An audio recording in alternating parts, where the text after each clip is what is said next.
Midnight, Memphis.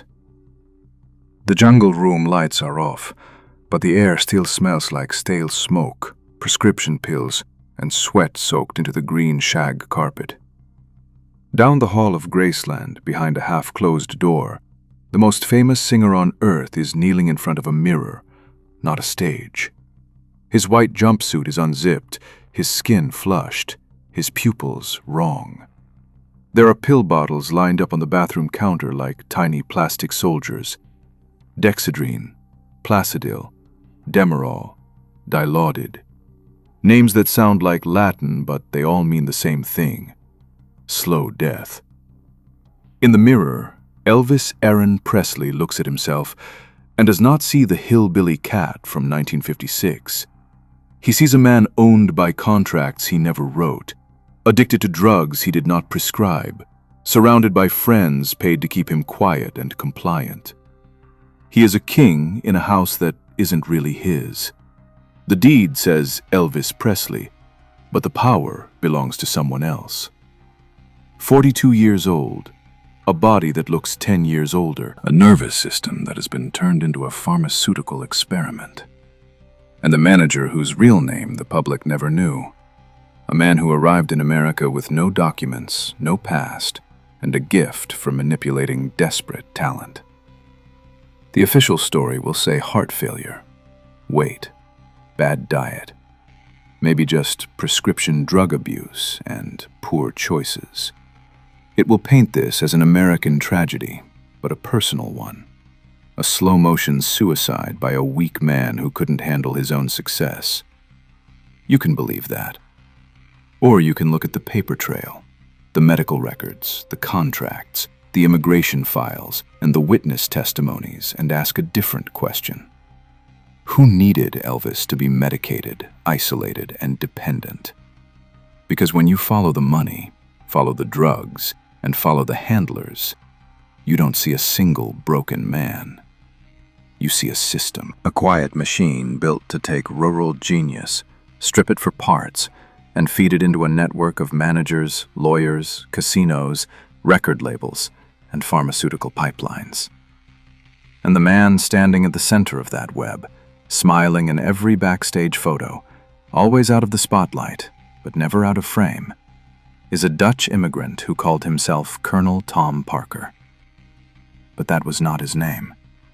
The night of August 16th, 1977, will be played and replayed in American media for decades. The body on the bathroom floor, the last peanut butter and banana sandwich, the toilet. All the details chosen to make you look at the corpse and never ask who set up the situation that made that corpse inevitable.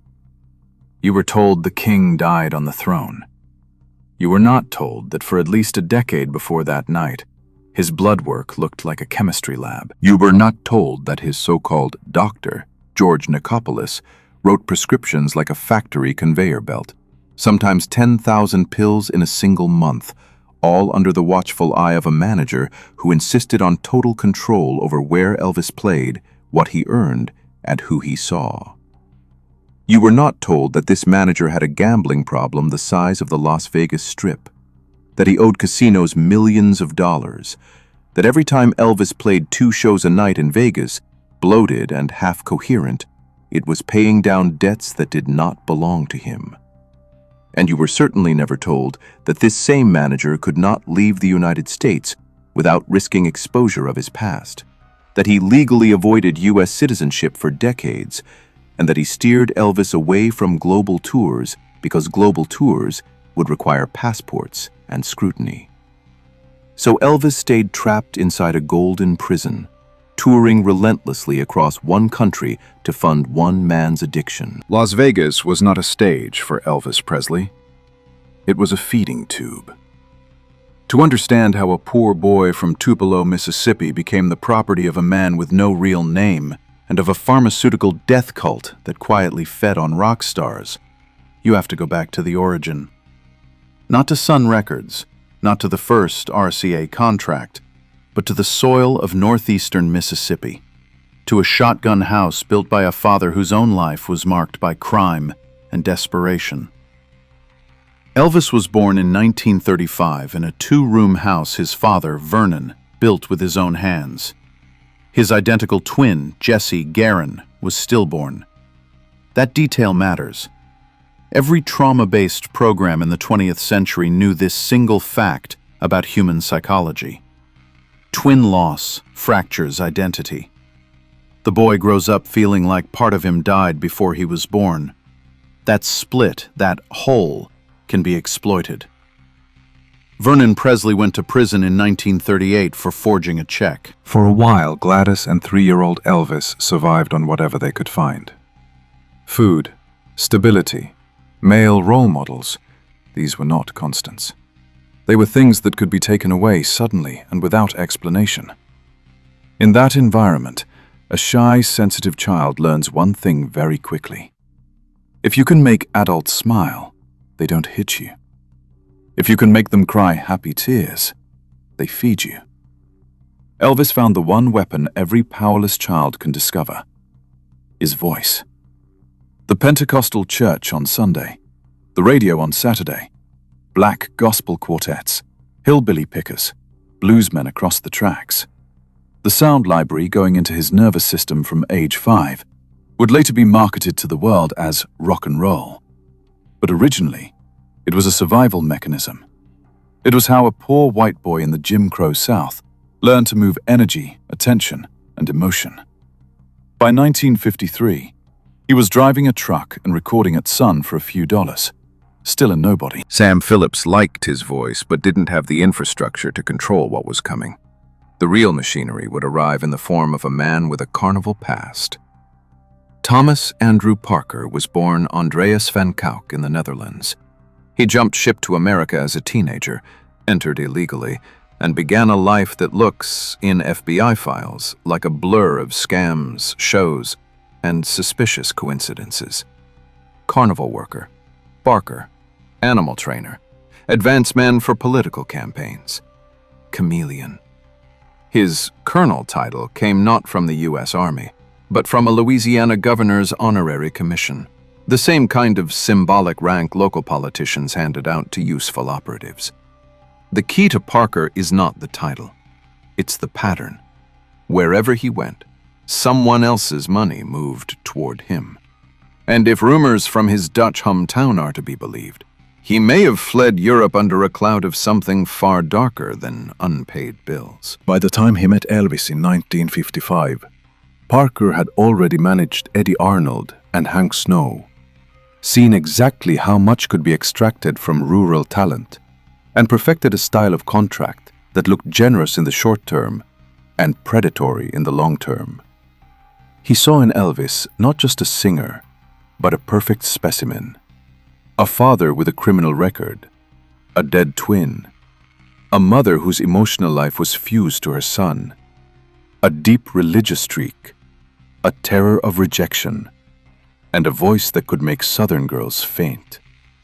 In Parker's world, that was not a human being. That was a resource.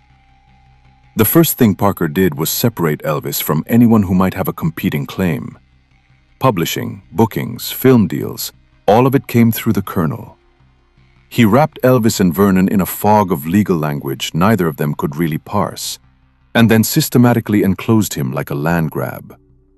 You can watch the transformation in photographs. In '56, Elvis is surrounded by working musicians and small-town people. By the early '60s, that circle has been replaced by what the boys themselves jokingly called the Memphis Mafia. Security, drivers, friends. But all of them, one way or another, dependent on the Colonel's pipeline of cash. No one in that circle had any incentive to tell Elvis no.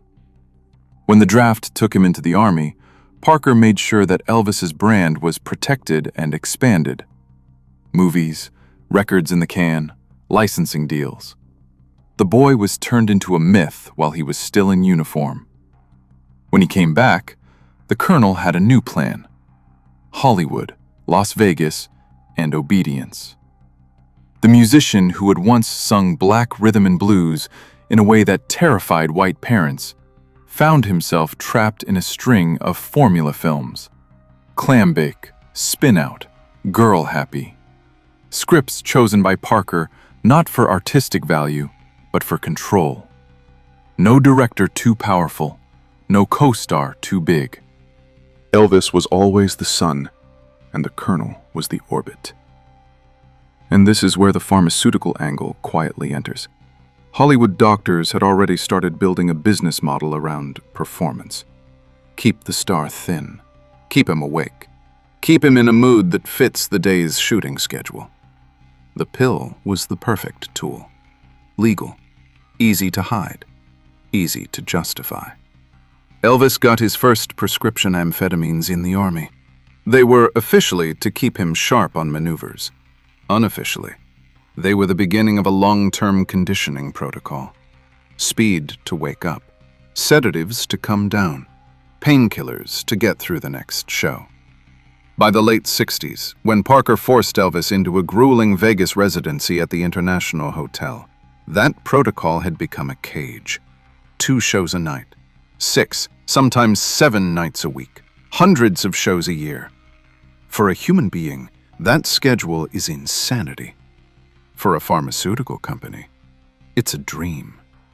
More pills, more injections, a living laboratory. Dr. George Nikopoulos, known to the inner circle as Dr. Nick, began prescribing Elvis thousands of doses annually.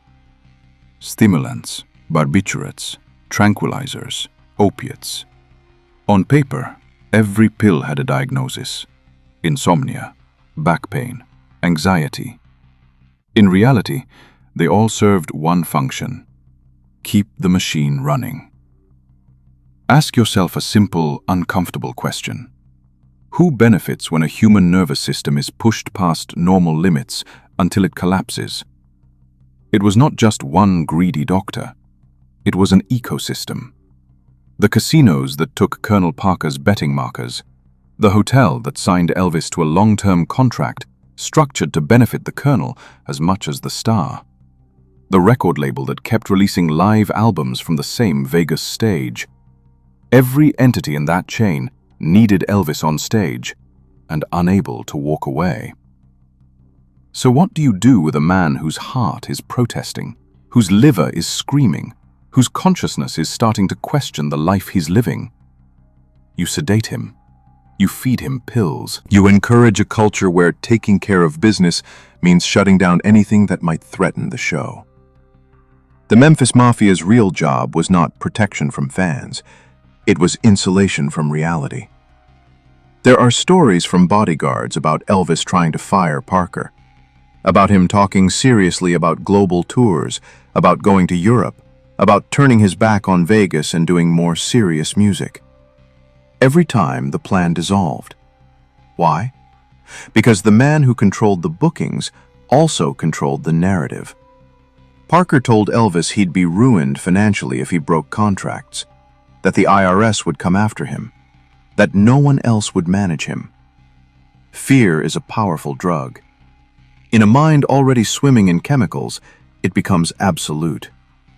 The pharmaceutical death cult that grew up around rock music in the 60s and 70s is usually told as a story of rebellion gone wrong. Janice, Jimmy, Jim, all burned out by their own excess. That's the myth.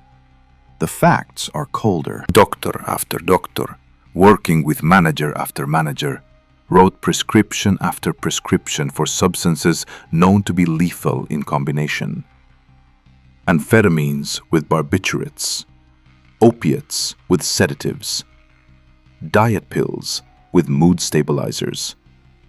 They did it with government licenses, hospital privileges, and malpractice insurance, and almost never went to prison. By the time Elvis collapsed at Graceland, Dr. Nick's prescribing habits were so outrageous that the Tennessee Board of Medical Examiners eventually revoked his license years after the fact. In the hearings, the numbers came out: 10, 20, 30 different prescriptions filled at different pharmacies under different names. A mosaic of plausible deniability. But you do not keep a man that medicated without someone higher up nodding along. Colonel Parker attended Elvis's funeral, not as the broken mentor of a lost son, but in a Hawaiian shirt and baseball cap. No mourning black, no visible remorse. Within days, he was in meetings with RCA about posthumous releases. He insisted that all future merchandising, image licensing, and estate decisions still go through him. Even in death, he tried to keep Elvis on the hook. Vernon Presley, shattered and confused, signed away control of his son's legacy to the same man who had worked him to death. Only later would Priscilla and a new team of lawyers untangle that web and wrest Graceland back out of the Colonel's hands. What does that tell you?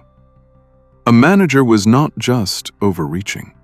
He behaved like an owner losing a piece of property. The larger pattern around Elvis Presley is not just one manipulative immigrant and one unethical doctor. It's an early, almost textbook case of how 20th century American power figured out an equation. You take a boy from nowhere. You identify early trauma and unmet needs. You give him the world.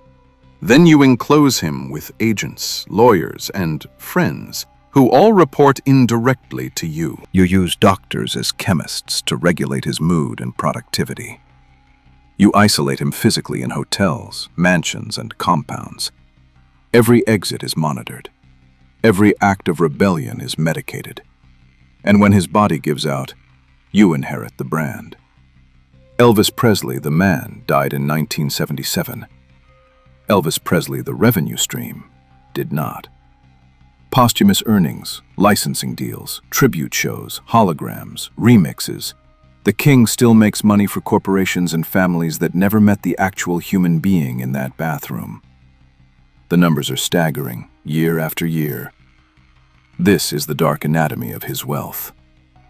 The Colonel's gambling debts get quietly settled. The casino ledgers clean. The pharmaceutical companies that manufactured the pills move on to new markets. The estate fights eventually calm down. The fans hold vigils outside Graceland with candles and guitars, never realizing that the place they are worshiping was, in its final years, effectively a controlled environment for a long-term human sacrifice. Not a one-night ritual, a 20-year drain.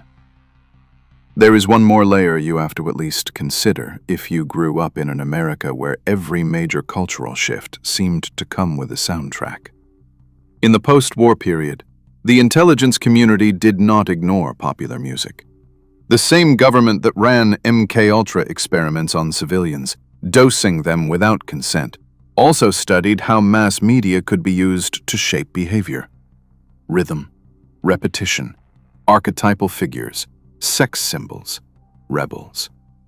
If you were building an empire that needed to move a rural religious population into a consumerist, urban, secular mindset, what tool would be more effective than a beautiful boy who looked like them and sang like the preachers they grew up with, but sold them something else? Elvis was not a CIA experiment in the formal, documented sense. There is no smoking gun memo that says, "Subject, Presley, Elvis Aaron." That doesn't have to be. Once MK-Ultra proved that drugs plus suggestion plus isolation could rewire individuals, those methods leaked sideways into industries that had no obligation to produce declassified files. Talent management, touring logistics, behavioral medicine. The Colonel didn't need to read a CIA manual to understand that a drugged performer is easier to control than a sober one. The pharmaceutical reps who visited Dr. Nick didn't need a Langley briefing to know that a megastar client could normalize pill culture for millions of fans. Every little white tablet in Elvis's veins taught someone in America that medicine can fix any feeling, that downers and uppers are tools, not warnings, that doctors are priests. The boy from Tupelo, the one who once sang pure gospel in a tiny church, was turned into an unwitting prophet of the pill. As his body swelled, as his speech slurred, as audiences began to whisper that something was wrong, the machine did not stop. It doubled down. More dates, more shows, more money extracted before the host organism failed. On that August night, when the last cocktail of narcotics and sedatives finally silenced his heart, the official language was immediate. Natural causes. Cardiac arrhythmia. Tragic but understandable. Nothing about the cumulative effect of a decade of prescriptions. Nothing about a manager with a known history of exploitation. Nothing about a medical board that looked away until the star was safely dead. This is why, if you care about your own future, your own family, your own body, Elvis's story is not nostalgia. It is not just another sad celebrity spiral. It is a template. Today's pop idols sign contracts longer than they are tour. Their tours are booked years in advance. Their faces are trademarks. Their diets and moods are micromanaged with wellness protocols that map suspiciously well onto the old pill regimen, only with new branding. The names of the drugs have changed. The logic has not. In Part 2, we will pull the camera back further and follow 3 parallel lines: the Colonel's financial and legal record, the Memphis Mafia's own testimonies about what really happened behind closed doors, and the 30-year pattern of the pharmaceutical industry using celebrity corpses as unpaid salesmen. The truth is simple and ugly. Making the first million was hard. Keeping it required blood. The Colonel's real past remained sealed for decades. When researchers finally dug into immigration records, when Dutch journalists began asking questions about Andreas van Kuik, a shadow story emerged that never made it into mainstream biography. He may have left Europe because of something worse than carnival debts. There are rumors from his hometown about a woman, about a child, About the kind of disappearance that leaves no paper trail, only silence. But even if that is only rumor, what is documented is clear enough. Parker entered America illegally. He lived in America illegally for decades. He made millions while technically a non-citizen, which meant he paid fewer taxes than the star who generated the wealth. He kept Elvis trapped on one continent because crossing into Mexico or Canada would require documentation that could expose his own fragile legal status. So Elvis stayed imprisoned not just by contract, but by the imprisonment of his jailer. That is the kind of detail historians usually skip over, but it matters. It tells you that Colonel Tom Parker was not a man confidently building an empire. He was a man desperately protecting a lie. And the bigger that lie became, the more desperately he needed Elvis medicated, compliant, and unable to ask dangerous questions. The Memphis Mafia's testimonies, given in interviews and memoirs over the decades, paint a picture that sounds like a prisoner of war camp dressed up as luxury.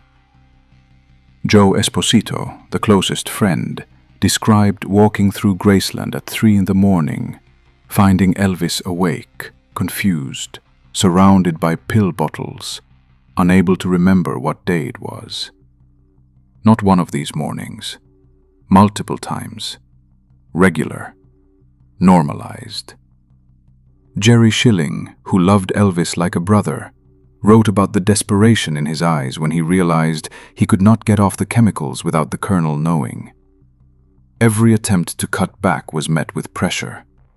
More shows, more commitment, more debt. Charlie Hodge, his gospel-singing companion, described standing on stage night after night, watching a man he loved slowly dissolve. By the 70s, Elvis could barely remember lyrics he had sung 1,000 times. His hands would shake. His breathing was off. His eyes, once magnetic, looked like they belonged to someone else. But the shows kept happening. 2,000 people a night, each paying their money, each believing they were watching the king. What they were actually witnessing was a medical emergency in a white jumpsuit. A slow-motion death in public. And the money kept flowing. Not to Elvis, to the Colonel, to the casinos, to the hotel, to RCA, to every entity with its mouth at the trough.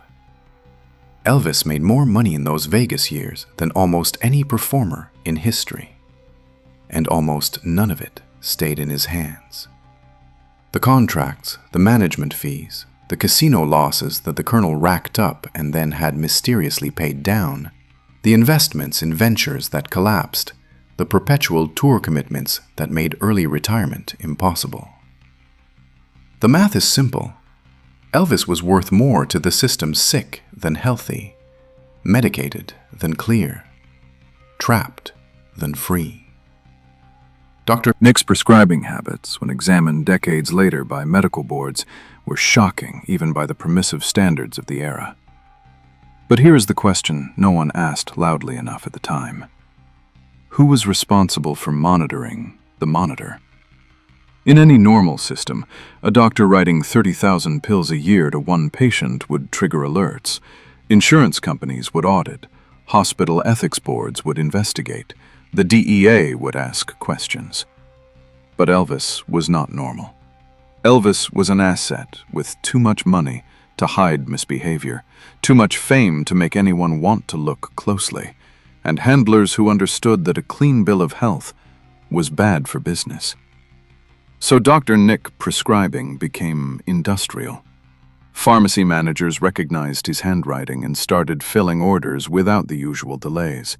Prescriptions were written for names that were not Elvis, handed to intermediaries who filled them at different locations. A mosaic of pharmaceutical fraud so obvious that when it was eventually prosecuted, it barely made the news because by then, Elvis was safely dead and no longer a current event story. The trial that eventually convicted Dr. Nick happened in 1981, 4 years after Elvis died. By then, the narrative had already solidified. It was a sad story about a weak man who loved pills too much. The role of systematic supply, of a manager who encouraged addiction as a control mechanism, of a pharmaceutical industry that knew it was killing its client and did not care, all of that remained in the shadows. Dr. Nick lost his license, but he did not go to prison. He continued practicing medicine in a reduced capacity for years after. He lived until 1997. He never publicly expressed remorse. In interviews near the end of his life, he spoke of Elvis with a strange mix of affection and entitlement, as if he had done the man a favor by hastening his death. The casinos that had hosted Elvis for more than a decade never faced serious scrutiny. The drugs came through casinos. Security at casinos knew what was happening. Dealers in Vegas supplied the pills, the cocaine, the heroin that was becoming part of the scene. This was not underground or hidden. It was woven into the fabric of the place. Las Vegas in the 70s was not a city that asked questions about how entertainers were maintained. It was a city that understood the economic value of a broken performer. A broke performer stays longer, gambles more, signs contracts for more shows. A functional performer might have ideas about retiring, about touring internationally, about recovering his artistry. But a broken performer? A broken performer is predictable. The night before Elvis died, he was supposed to perform 2 shows. He canceled the first. For the second, he prepared nonetheless. The makeup, the jumpsuit, the ritual. His body going through the motions even as his consciousness drifted further away. This was the final show that never happened. When he didn't appear, the Colonel immediately went into crisis management. Not grief, not concern, crisis management. How to protect assets, how to minimize liability, how to ensure that the revenue stream did not disappear just because the star had. Within hours, the narrative was being shaped. Within days, it was sealed. Elvis died of a heart attack. The pills were mentioned but minimized. The Colonel's role was invisible. The casino connections were never examined. The contract structures that had imprisoned him were never questioned. The body was buried. Graceland was immediately positioned as a memorial and shrine. The merchandise started moving. RCA began releasing posthumous albums. The myth was already being rebuilt before the myth had finished dying. 15 years later, Colonel Parker sold all rights to Elvis's image and likeness to a Las Vegas company. For the first time in Elvis's life, someone else owned his face. The man was gone, but the asset lived on, reproduced in hologram form, sold on Vegas stages where the original had performed his death in real time. That is not poetry. That is the literal trajectory of the commodification. Now, let us expand this to the bigger pattern. Because Elvis was not unique, he was a prototype. In the same era, the same mechanisms were working on other artists. Janis Joplin died in 1970 at 27. Heroin and alcohol, nominally. But if you ask the right questions, the money trail looks familiar. Handlers who controlled her image, managers who took enormous cuts, drug suppliers who had surprising protection, a body that required management, not care. Jimi Hendrix died months later, barbiturate and alcohol. Again, the pattern echoes. Control through chemistry. Isolation through dependency. Revenue maintained by making sure the star could not leave or think clearly about what was being done to him. Jim Morrison died in Paris, 1971. The official cause was never verified. Heart failure, they said. But Morrison had been under intense pressure about an upcoming trial. His manager was corrupt. His band was falling apart. And he drank himself to death or was assisted in doing so. The evidence is unclear, but the motive is always the same. These were not accidents or personal failures. They were consequences of a system. The pharmaceutical death cult that grew up around rock music in the 60s and 70s was not an underground phenomenon. It was business. It was medicine. It was entertainment infrastructure. Doctors who wrote prescriptions, managers who encouraged use, hotel managers who kept the bar stocked, dealers who delivered, fans who consumed the mythology of the troubled artist. Corporations that owned the masters and continued selling the music after the musician was removed. Each component was legal. Each component had a rational economic explanation. But the system as a whole was predatory in the strictest sense. You take a talented person. You identify early vulnerabilities. You provide solutions that appear to be care but are actually cages. You build a support network that is actually a surveillance network. You create contracts that look generous but function as debt bondage. And then you maintain the operation until the asset depreciates to zero, at which point you sell the image posthumously. That is not art. That is agriculture. You are growing human beings for harvest. And the fields are still producing. Walk into any recording studio in Nashville or Los Angeles today, and you will see it. Different pills, different language, but the logic is identical. A young artist signs a contract that gives the label a percentage of their life. A wellness consultant monitors their diet.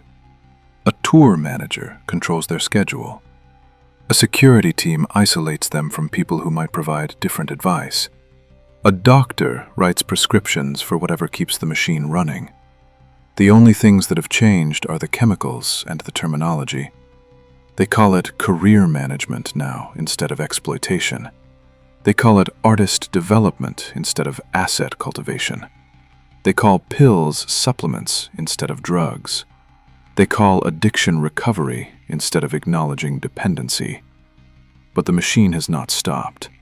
It is only updated. The Illuminati angle that conspiracy theorists obsess over is, in a way, less interesting than the actual mechanism.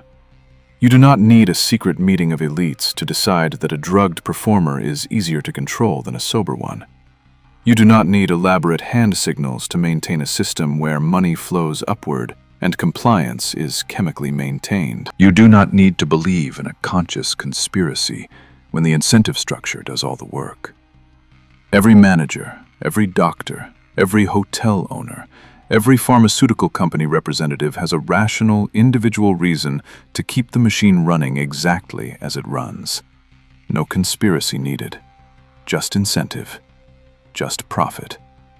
Just the normal operation of a system that was never designed to have a conscience. But there is something almost worse about that truth than any conspiracy. Because a conspiracy, at least, implies that someone is making a choice. A conspiracy implies that somewhere, someone decided to harm this person.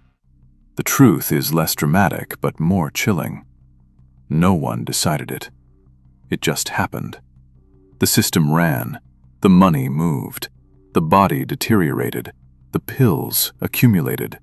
The shows continued.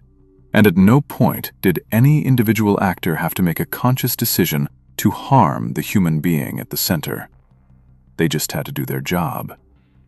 That is what makes it so effective. On the day Elvis died, the newspapers printed the standard story. On the evening news, they showed his face, his movies, his young performances, the glory that had long since faded.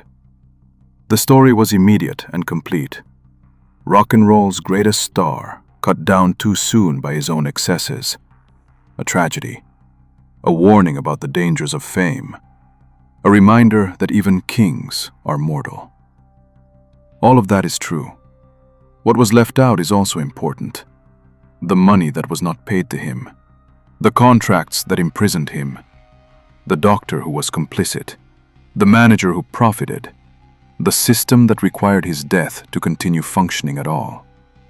Because once Elvis was dead, the real profit began. RCA, which had controlled his masters for decades, began releasing live recordings from his Vegas performances. The quality was sometimes poor. The performances were sometimes barely coherent. It did not matter. The music sold because the image sold.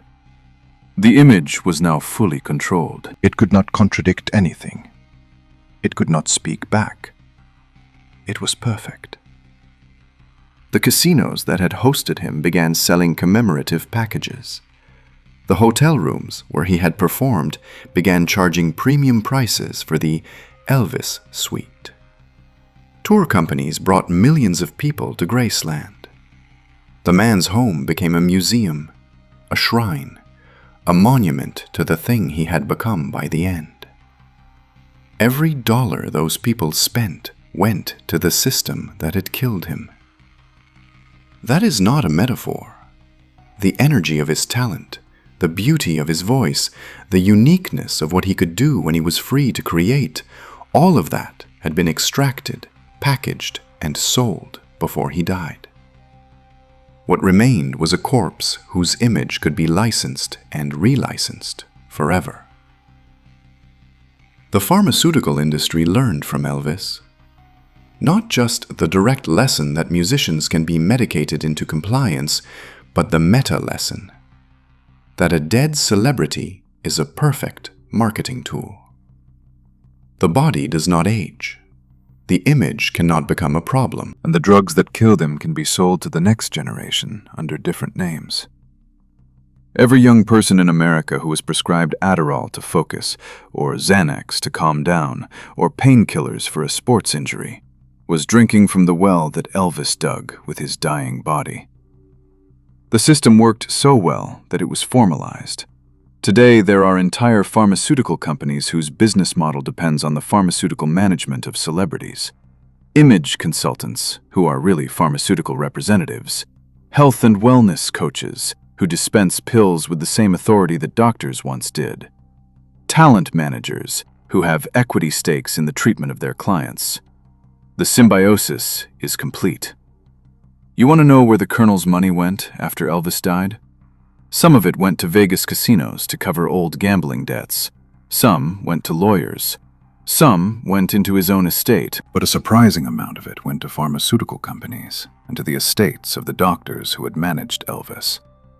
Not through any documented conspiracy, just through the standard channels of wealthy men taking care of wealthy men. The Colonel lived until 1997, dying at an advanced age in a Las Vegas nursing home. His funeral was small. The man who had claims to have created Elvis Presley, who had managed his career for more than 2 decades, who had extracted every possible dollar and then some, died almost forgotten. By that time, Elvis had been dead for 20 years. But the machine was still running. Graceland made more money as a tomb than it ever made as a home. The merchandise moved faster. The licensing deals multiplied. The estate that had fought for years against the Colonel's control learned to optimize the asset.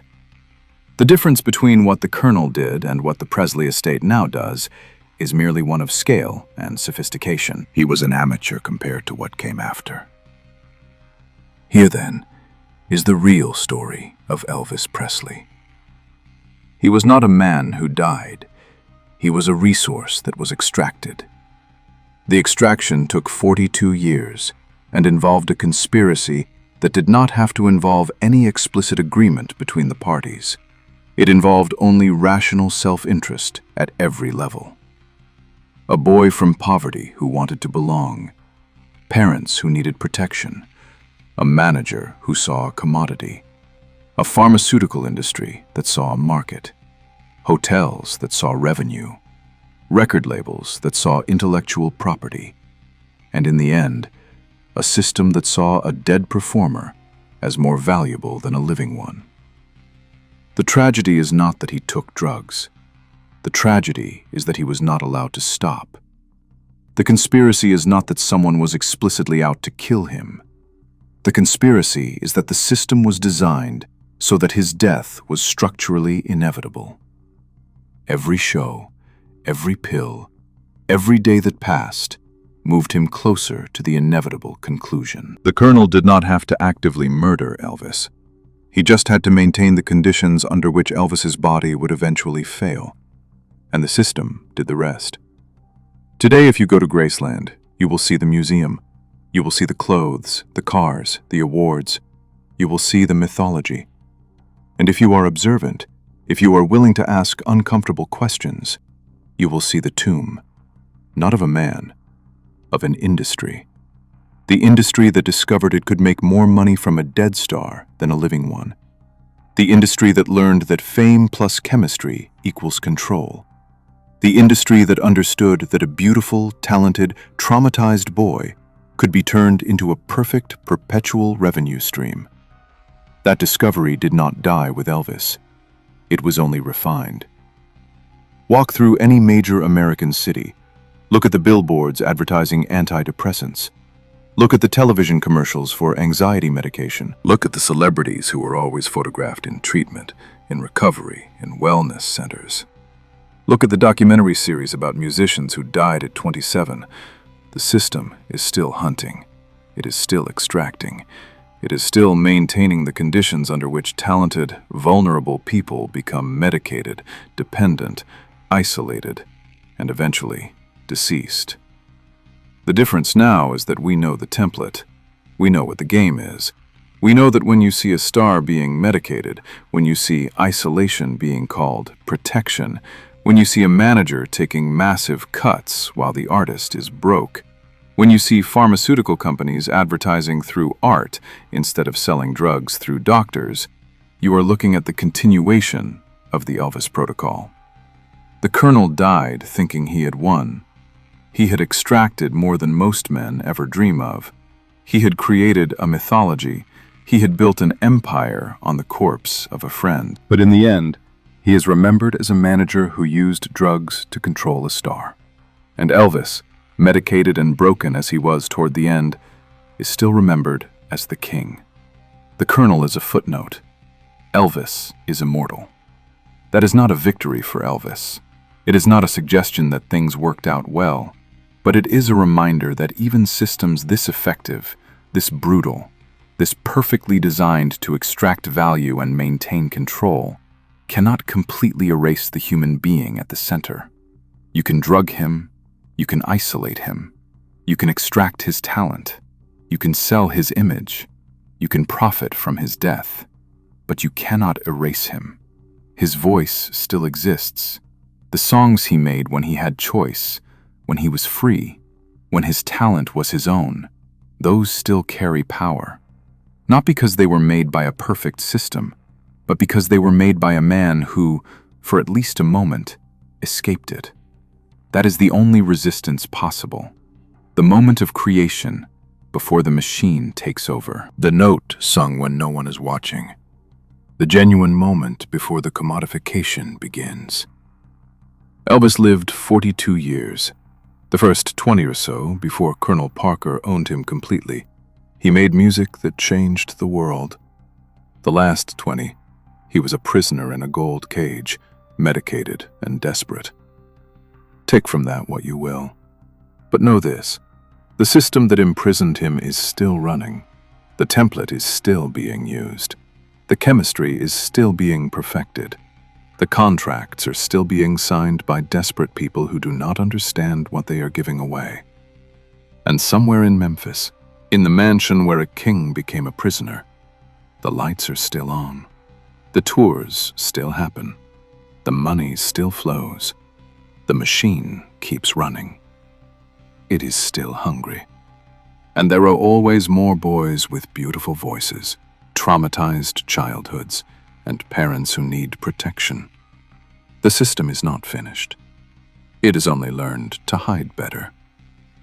This is the dark anatomy of wealth. Not gold or oil or real estate, but the systematic extraction of human beings.